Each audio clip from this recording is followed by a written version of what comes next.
قامت الملكة رانيا العبد الله بمرافقة زوجها العاهل الأردني الملك عبد الله الثاني إلى إيطاليا في زيارة عمل. تم استقبال الزوجين الملكين رسميا من قبل الرئيس الإيطالي سيرجيو ماتاريلا وابنته لورا ماتاريلا في قصر كويرينال في روما.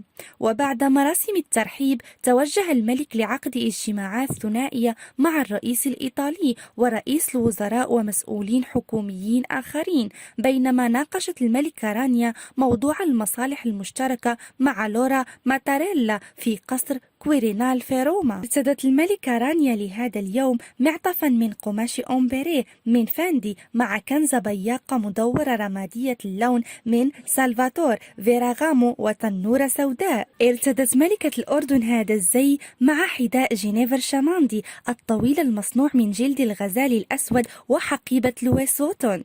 جاء في وصف معطف الصوف والحرير الذي تبلغ قيمته 7042 يورو. أما الحذاء فيبلغ سعره 1195 يورو، وجاء في وصفه حذاء كلاسيكي حديث. صنعت هذه الأحذية من أعلى درجات الجلد المدبوغ الأسود يدويا على يد حرفيين إيطاليين، سواء كنت تقوم بربط الحزام المصنوع من الجلد الفاخر القابل للإزالة من خلال تفاصيل الكعب المميز من جنيفر شاماندي وإبزيمها عبر القدم، أو ارتدائها بمفردها للحصول على مظهر أكثر كلاسيكية، فإن الحذاء يوفر تنوعا حقيقيا مع كعب.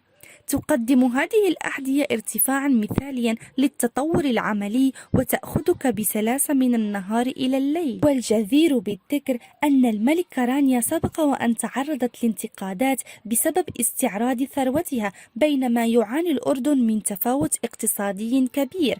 فقد قدر أسلوب حياة رانيا الملكي بأكثر من 250 ألف يورو سنويا في عام 2018 وفقا لمجلة فانيتي فير.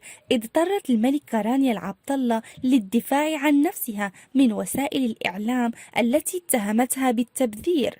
وأضافت فانيتي فير يزعم أن الملكة رانيا الأردنية أنفقت 267 ألف يورو على الملابس في 2018. ومع ذلك فقد اتضح أن العديد من فساتين وبدلات وإكسسوارات الملكة الأردنية إما معارة من قبل دور الأزياء أو مهداة، أو يتم شراؤها بأسعار تفضيلية مخفضة حسب ما أشارت إليه فانيتي فير.